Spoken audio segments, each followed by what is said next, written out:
Good morning, followers. This is Calvary Baptist Church of Denver. Thank you for joining us this morning. Our program will start at 9 a.m.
Good morning. Wonderful to see you all today. Welcome to our I Am Calvary Forum. As people come in, we're going to take the first few minutes, per usual, to discuss the question on your table, which is, who have you cared for or supported in your life? So I bet this is a question we can all answer in some form or fashion. Share around your tables, and then we'll get started in about 5 to 10 minutes.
Welcome home.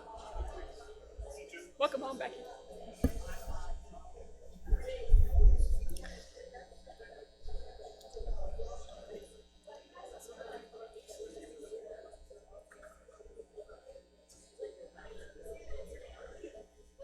So, those of you who are continuing to share, you may finish sharing after during the coffee hour time later. As we continue in our series, I just want to let you know who will be speaking next week. Diana McGahan, who just walked in. Diana, raise your hand, please. Or she's standing up. That's Diana. I'm actually looking for another seat. She's looking for another seat. She is our speaker next week. So we thank Diana in advance and are really pleased this morning to introduce you to someone you may not need an introduction to, Debbie Honeker. Debbie has been an active member of the church since she was born. I won't tell you how many years ago that was. Her family has a very long history with Calvary. Her great-grandmother, today. Her siblings, her husband, and her children have all been active members. She was married to Conrad Honeker and has 2 adult children, Lindsay and Chris. Debbie works for Littleton Public Schools in the Social, Emotional, and Behavior Services Department, coordinating the Homebound program and managing the discipline for the school district. And she started volunteering as a youth leader at Calvary and high school, went on to teach elementary age Sunday school, has coordinated Vacation Bible School, has served as the Christian Education Director, and also served on various other committees. She now serves on the Family and Patient Collaboration Council at Littleton Adventist Hospital and serves as the Mission and Volunteer Chair for the Pancreatic Cancer Action Network, the Colorado affiliate. So will you join me in welcoming Debbie?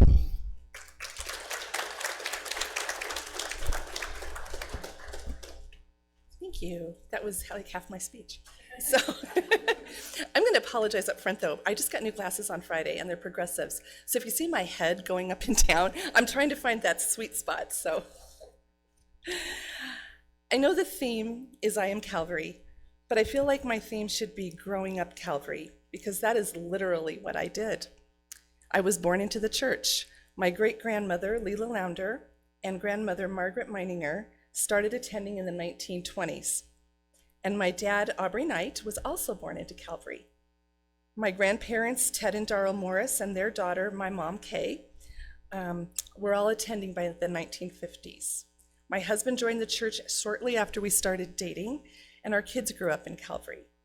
My grandparents and parents were incredibly active, serving on just about every committee over the course of 92 years. When I was in elementary school, my dad was serving on property management, and we would follow him all over the church. I learned where every closet, crawl space, and attic are, which came in really handy when I was in BYF and we had sleepovers and played sardines. Calvary was comfortably my second home. My earliest recollection of Calvary, though, was at the 16th and Downing location. I was in kindergarten, and I remembered sitting at a table in Sunday school making a wooden cross, which I still have. I also remember running around outside on Sunday mornings while my parents talked after church. When the ground was broken at this current location, I was one of the children given a small shovel to make the first scoops. It seemed like such a vast piece of land out in the middle of nowhere.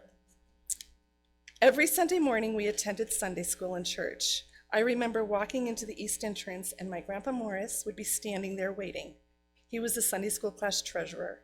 He would hand Penny and Steve, my brother and sister, and me a quarter for our Sunday school offering. My Grandma Morris was a teacher for the Philemon class and director of Christian education. And my parents still attend the Caritas class. Sunday evenings we were back for children's choir, and Wednesday nights we came for the Wednesday night dinner and program, and we did this faithfully. 4th grade, though, brought a whole new adventure and a new faith journey, Black Forest Camp. Whether I really wanted to go that first year, I don't remember, but my mom was the camp coordinator for Calvary. I really had no choice. I knew that growing up, when I was 9, I would go to camp. In fact, my parents met at Black Forest when they were in 4th grade. Yeah, whoa. That's why I was really worried about going in 4th grade. My camp buddy was always Lori Vanderplatz. We would plan all year for that 1 week in June. I attended camp for 9 years, the last year being a junior counselor. Most church campers will attest to the fact that church camp is a wonderful way to connect and reconnect with God. Besides the incredible beauty of Black Forest, the friendships established there have also continued throughout my life. In high school, I became very involved in Calvary, BYF choir, and helping during extended sessions. I am still friends with many of those kids from BYF, now called ABY, one in particular, Mimi Leonard. She started at Calvary when she was 12, and we are still best friends to this day. I have to say, though, I loved choir. Despite my lack of singing ability, I participated and gave it my all, and my family will attest to my lack of singing ability. Every year we put on a big musical, sometimes in the sanctuary, sometimes here in the fellowship hall. I remember when we put on Godspell, probably my choir highlight. BYF is where I started to show an interest in leadership. I was approached by Janine Crane one Sunday, and she wanted to know if I'd be interested in participating in a new multi-church group program called Youth Leader Corps, or YLC. Janine thought that I had the potential to be a leader, and this would be great leadership training. Danny Sue Hartley Crane and Tammy Snowden and I immersed ourselves in YLC and truly learned some valuable leadership skills. My whole life up to this point was spent surrounded by unshakable, passionate Christians, church leaders and members that I grew up admiring and learning from. So many of them are sitting here today. They were rocks in my life, whether they knew it or not. This was probably not something I was consciously aware of back then, but looking back, I have to attribute my strong, unshakable faith to these amazing people in my life. I have been so blessed to have had so many Calvary mentors. I'm just going to mention a few. Many of them aren't here anymore, but it's kind of like a drop in the past here. Reba and Monroe Schneider, Pearl and A.A. Brown, my grandparents, of course, and my parents, Dave and Janine Crane, Glenn and Shirley Hill, Maggie Sussman, Larry and Betty Lowhead, Mary Hulst, Dean and Kit Troyer, Helen McMillan, Alan Lee, and Norma Briola. They're just a few. There were so many more, and I just couldn't name everybody. I went on to the University of Northern Colorado in Greeley after college. Of course, I went with my best buds, Mimi and Lori. My grandma Morris connected us with a former Calvary member, Hazel McDonald. She was now living in Greeley and attending the First Baptist Church of Greeley, a very small and older congregation. They adopted us and showered us with home-cooked meals, rides to the church, and a place to worship. After 1 year at UNC, I transferred to the Art Institute of Colorado and moved back home to Calvary. Right out of high school, I had met the love of my life, Conrad Honeker. When I moved back home, he started attending Calvary with me. He had grown up as a Catholic, and after attending a parochial high school, he stopped attending church. He fell in love with Calvary, especially Sunday school. His only complaint was that American Baptists don't celebrate communion every Sunday. He was dedicated and became a member a year later, and we were married at Calvary in 1981 by Larry Lowhead, and of course, Mimi and Lori were in my wedding. In 1985, we were blessed with a beautiful girl, Lindsay, and Christopher followed in 86. Both of them were dedicated by Mary Hulst. Lindsay's dedication was incredibly memorable. She screamed at the top of her lungs the entire time, and Mary did her best to try to talk over her.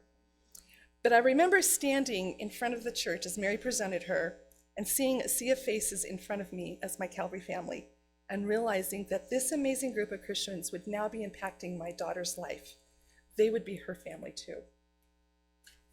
In 1988, we moved to San Francisco, and Conrad had gotten a job with United Airlines. That was terrifying, moving to San Francisco and not knowing anyone. We tried a few churches, but did not find our Calvary. After the big earthquake in '89, we were ready to move back to Denver and back to Calvary. I started teaching again, Sunday school again, toddlers, elementary, and middle school. I found so much joy in this. This is where my passion was. I was also doing home daycare, and Mimi and Bill's kids were part of my bunch, and I loved working with the kids. Then I remembered getting a call out of the blue from Mary Hulst, probably around 1993-ish. It started with brief small talk, actually how I was doing, and just brief. I knew she was coming to something. Then she got to the reason I recall. She asked me if I would consider being the Christian education director. My reaction was, why in the world would she ask me, and what qualifications did I have? I'd only been a Sunday school teacher so far in my adult life. Mary's response was, I wouldn't ask you if I didn't have faith that you could do it. Well, that kind of shut me up.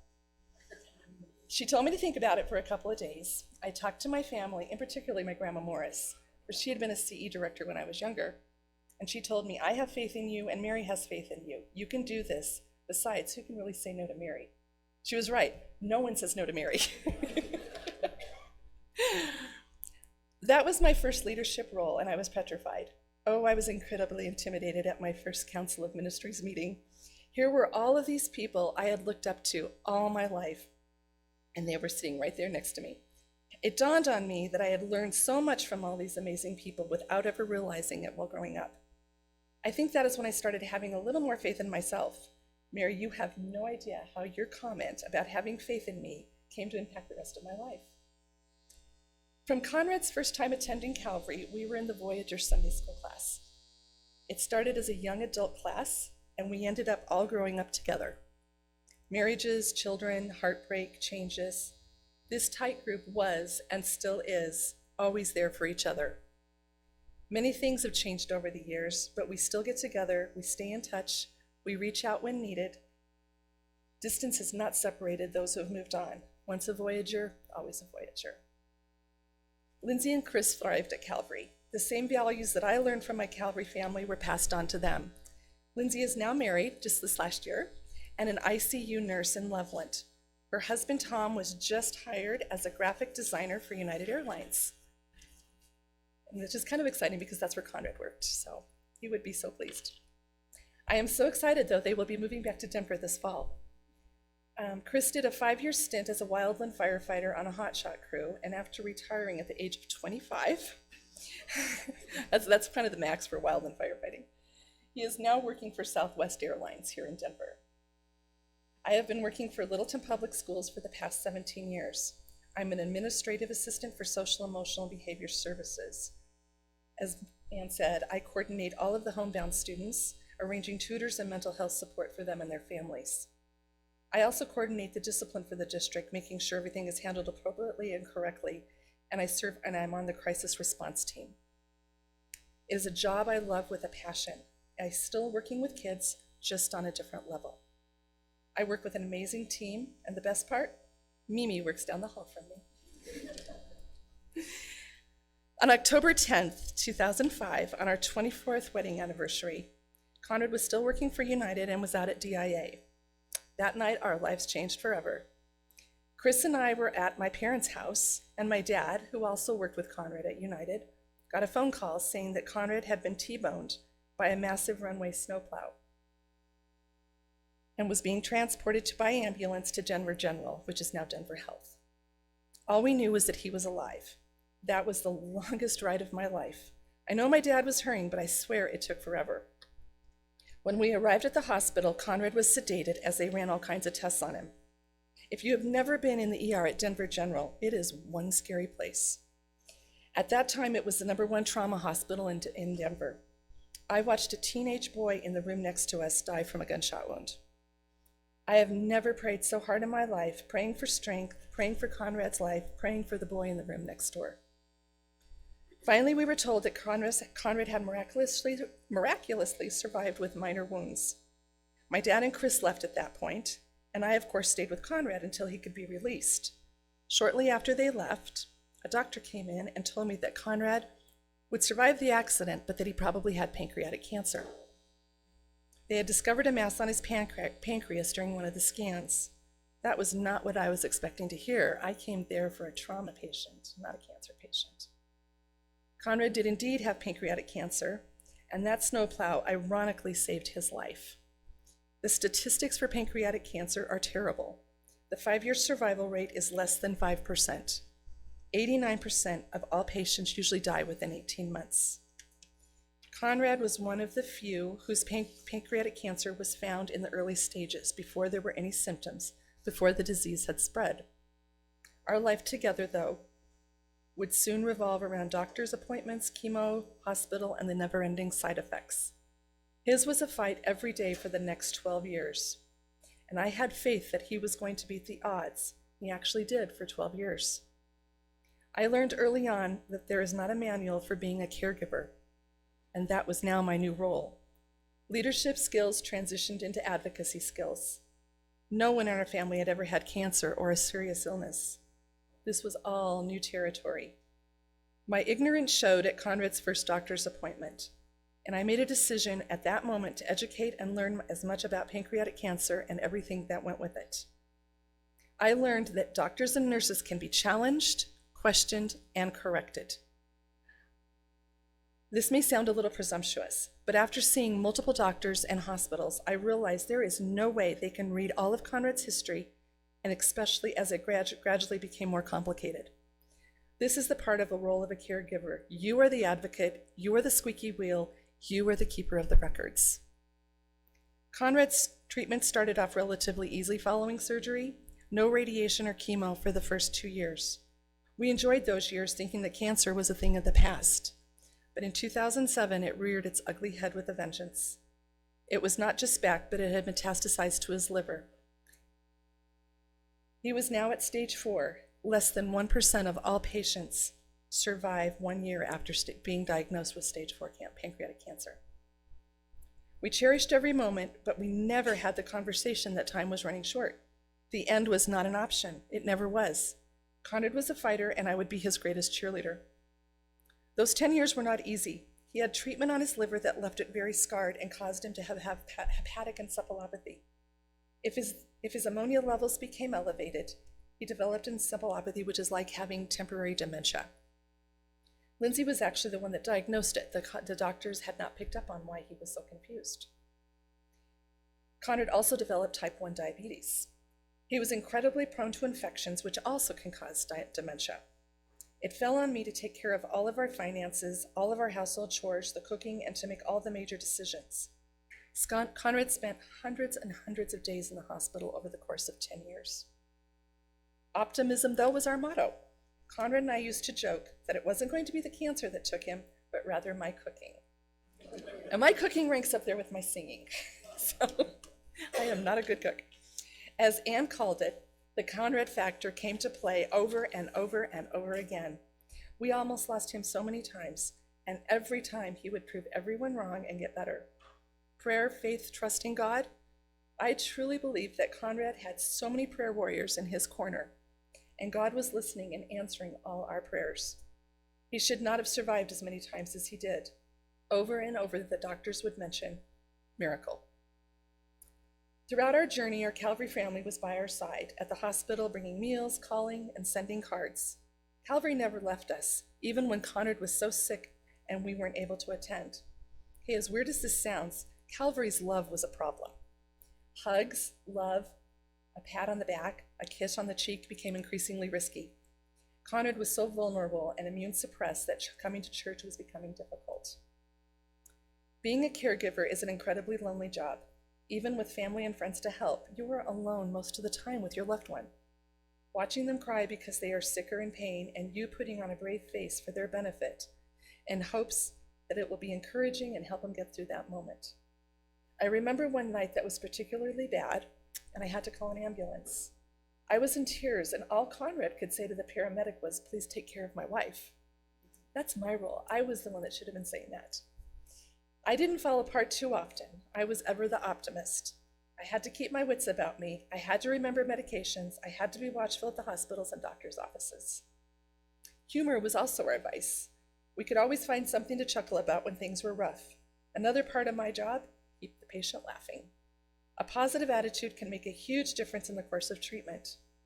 I truly believe that God made humor for a reason. In 2011, Conrad realized just how lucky he was to have survived pancreatic cancer for so long. He felt that this gave him a unique opportunity to make a difference. So after much internet searching, we attended our first Pancreatic Cancer Action Network meeting. We signed up to volunteer for their first Purple Stride race here in Denver in 2012.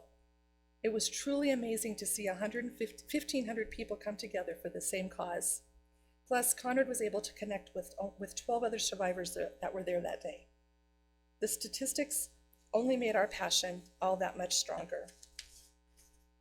I currently serve on the board for the PanCan, a local affiliate. I also coordinate the volunteers for our annual race. Conrad was always right by my side, helping out when he was able. He and I both have given TV and radio interviews, and I continue to speak and share his and our story. I meet with media, congressmen, and senators. Littleton Hospital became our second home, and I am currently serving on the Patient and Family Collaboration Council as an advocate for patients and their families. I carry that faith with me whenever I meet a senator, whenever I meet a state representative, whenever I'm talking with a group of doctors. Currently, pancreatic cancer is expected to surpass colon cancer as the #2 cancer-related deaths by 2020. In November 2017, Conrad entered the hospital for the last time. We were caught off guard. This was not supposed to happen. Anne and Mary were with us almost all day, as were our Voyager family. I never felt so surrounded by love. Conrad lost his fight on December 12th. He fought the good fight and was finally home. My story doesn't end there, though. Within days of Conrad's funeral, my mother-in-law was rapidly declining. Without any other living relative, it fell on me to take care of her. She passed away 1 month to the day after Conrad. God made me a strong woman, and I persevered. It fell on me to settle her estate and sell her home. This took over 6 months, leaving me little time to grieve for either one of them, or so I thought. This occupied me, kept me falling into a deep grief. God knew that I needed to be busy. In November this past year, on the anniversary of the day Conrad went into the hospital for the last time, I found out that I had colon cancer. How ironic that both of us had two of the highest cancer-related death cancers in the States. No symptoms, no risk factors. I remember having a conversation with God that started something like this. Seriously, you've got to be kidding. God, this is not funny. The hardest part was that there was no Conrad to hold my hand and be with me, but there was my family. My mom and dad, my kids, were with me from day one, but also there was Anne and Mary, and of course, Mimi. I am cancer-free and need no additional treatments. It was weird to switch roles from caregiver to patient. Never in my life's journey, though, has my faith in God ever been shaken. I truly believe it is because I grew up in Calvary and received a tremendous amount of love and support from this family. I am now restarting my journey that began after Conrad died. I will continue to raise awareness for pancreatic cancer and be an advocate for patients and their families. I am also getting back to Calvary. I am currently teaching elementary school, Sunday school. Mary, those words, "I have faith in you," have stayed with me until this very day. Thank you for listening to my story.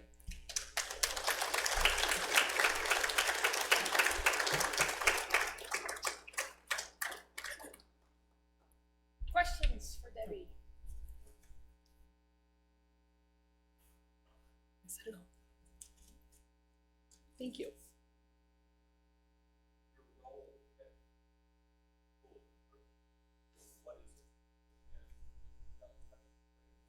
Okay, so social emotional behavior services, we handle all of the discipline, the mental health, we do all the suicide assessments, threat assessments, child abuse reporting for the district.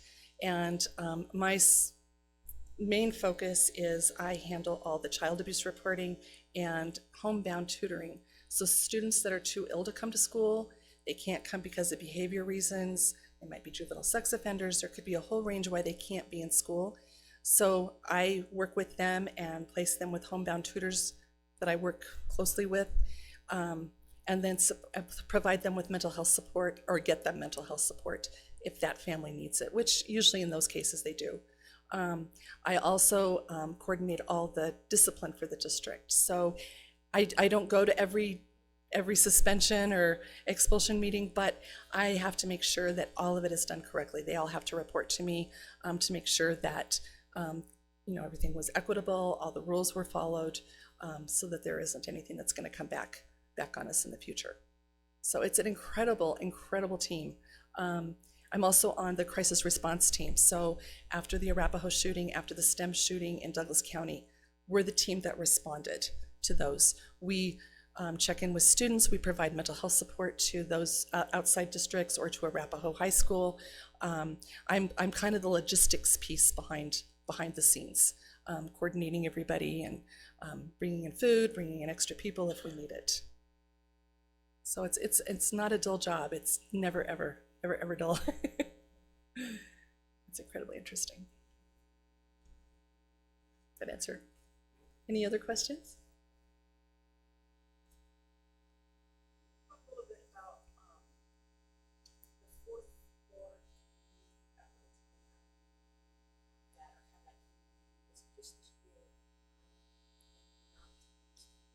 It was. So the fourth floor north, as we called it, Littleton Hospital, really became our home away from home. So it started off as an oncology unit. So every time Conrad was admitted, that's usually where he went, unless he was having some kind of orthopedic surgery or something. And he was admitted a lot. I mean, infection was an everyday occurrence with us. I mean, he was always battling infection.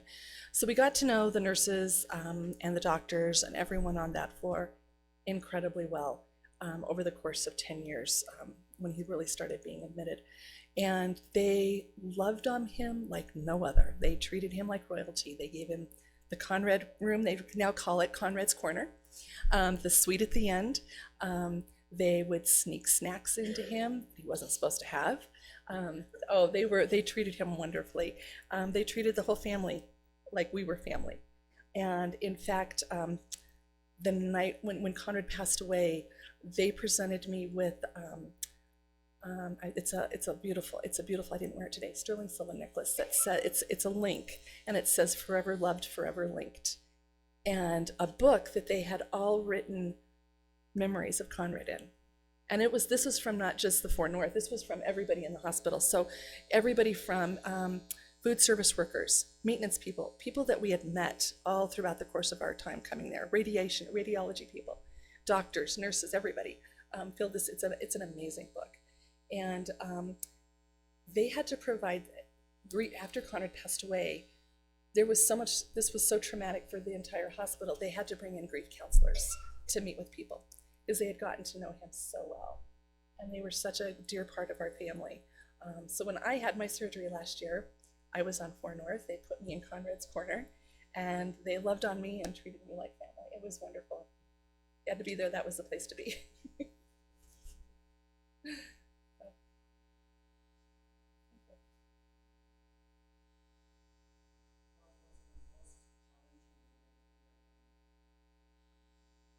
Oh, being brave for Conrad, that was hard because there were times when I did not want to have a brave face. I'd have to go into a separate room and have my quiet meltdowns, but I did not want to do that in front of him. I needed to be the strength in his rock, and I didn't want him to feel like it was time to give up or that I felt like things were headed, downhill. So putting on a brave face was not always the easiest thing to do. That was really, really hard.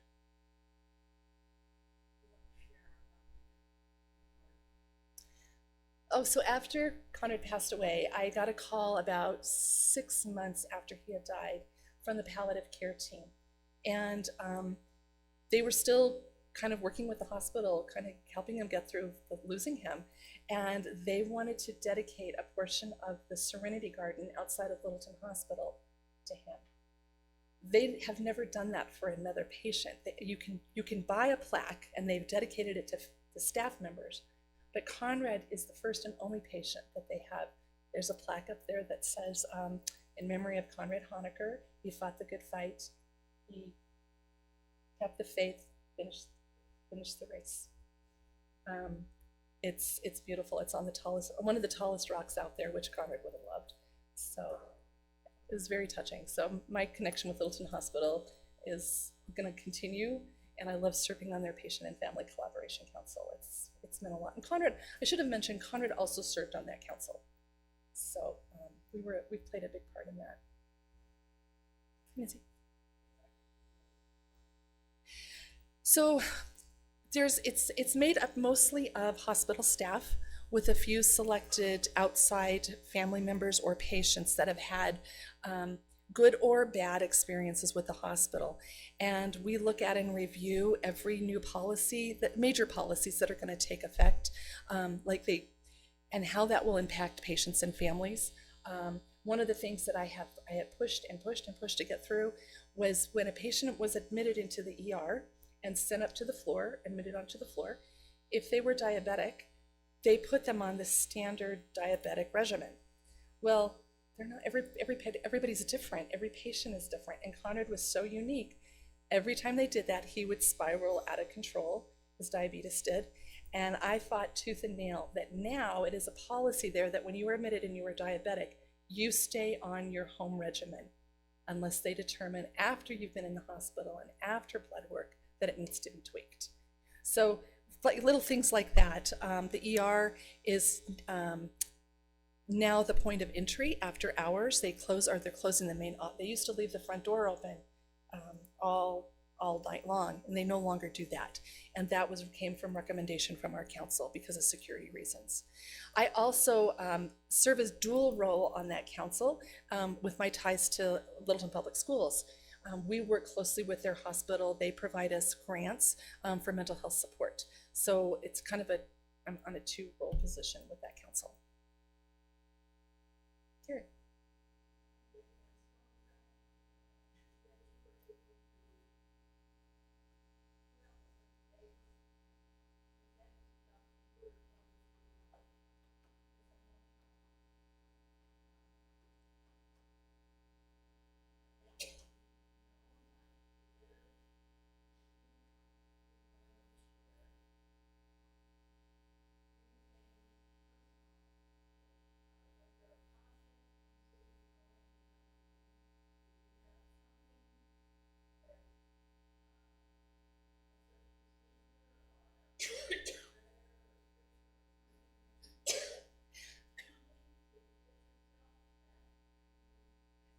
It started with tears. It would start with just a total crying, just breakdown.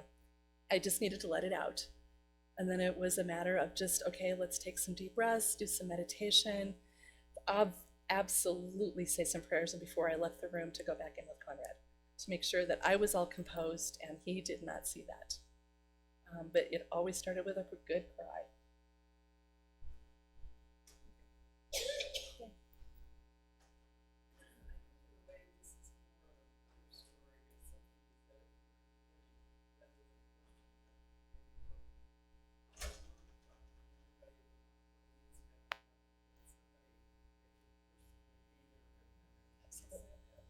Absolutely.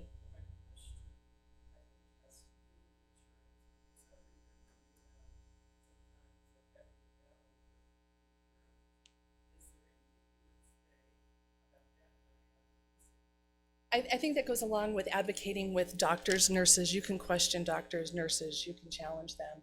You can also challenge your insurance company. And I had spoken about this a few years ago here.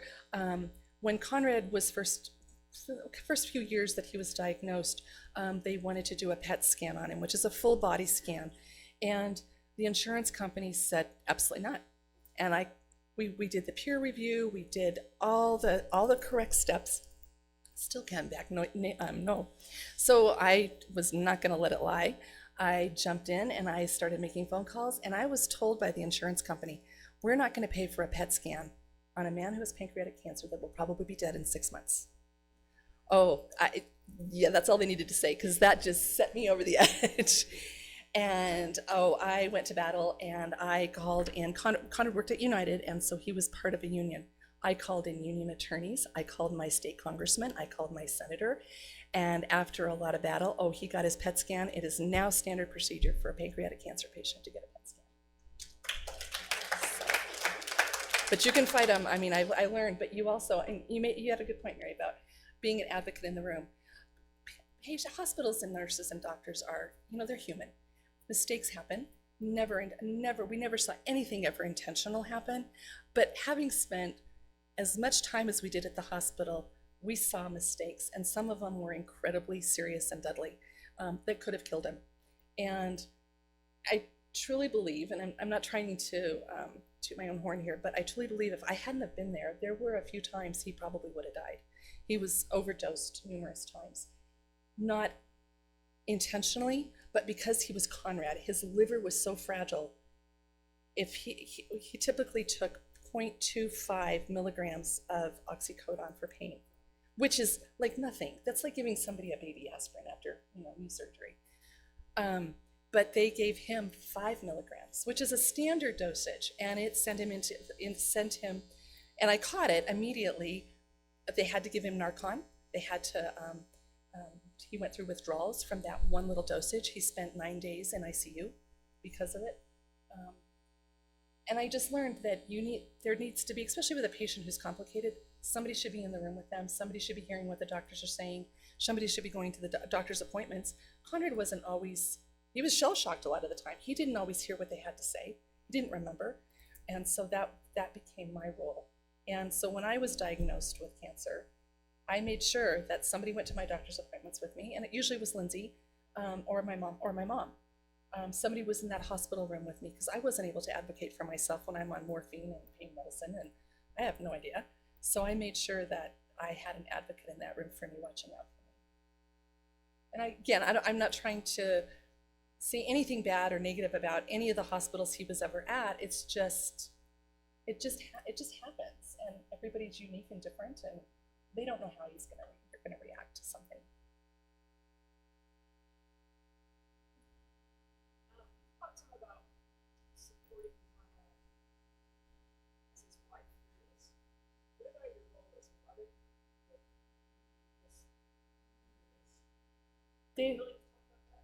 In fact, they were wonderful. They were both grown. Chris was actually in high school, a senior in high school when Conrad was first diagnosed, and he was living at home. Lindsay was off in college, going to nursing school, and her expertise really came in to help a lot. I relied a lot on her to help explain to me what encephalopathy was, or what all these other big words were. And I finally learned you just kind of ask and tell them, hey, dumb it down for me because I'm not getting it. Chris and Conrad were incredibly close. They were best buddies, hiking, fishing. So I had to support Chris a lot. Chris had a hard time going through 12 years of watching his dad suffer. That was really hard on Chris. And he and I became very close because of that. And Lindsay was an incredible support also to Chris. Lindsay was a little bit distant. She never had moved back home. She was, she stayed in, the northern part of Colorado the whole journey. And but always came down whenever something serious was going on. She was always there in a heartbeat.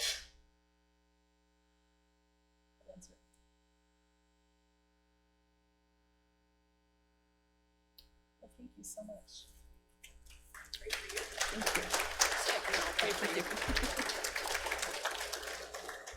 Thank you so much, Debbie, for sharing honestly and vulnerably, and we certainly remember Conrad today and celebrate his life. And will you join me in praying for Debbie? Gracious God, Debbie has so beautifully reminded us of the gift of this community, Calvary, of how deep the roots run, of how many years people have paved the way for us to sit in this fellowship hall this morning. Teachers and mentors, pastors, youth directors. Lord, so many people come in and out of our lives. And as Debbie said, sometimes we don't realize till many years later their impact. But we thank you for those people this morning. We thank you for the roles that so many had in shaping Debbie into the woman that she is today. We thank you for her strength of faith and just how much you have carried her through and that you continue to walk with her through. Lord, we celebrate and give thanks for Conrad's life. We ask your blessing and strength to be with Lindsay and Tom and Chris. We ask for your continued health and strength to be with Debbie. We thank you for her family, and we thank you for the work that she does each day with the school district, helping so many children who are in need. Give her the strength she needs to face whatever comes. May we all be inspired by her faith and continue to journey together. In Christ's name we pray. Amen.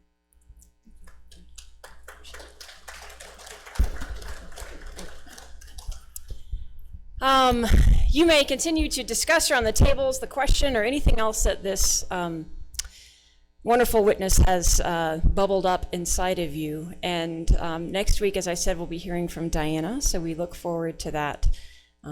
Thank you.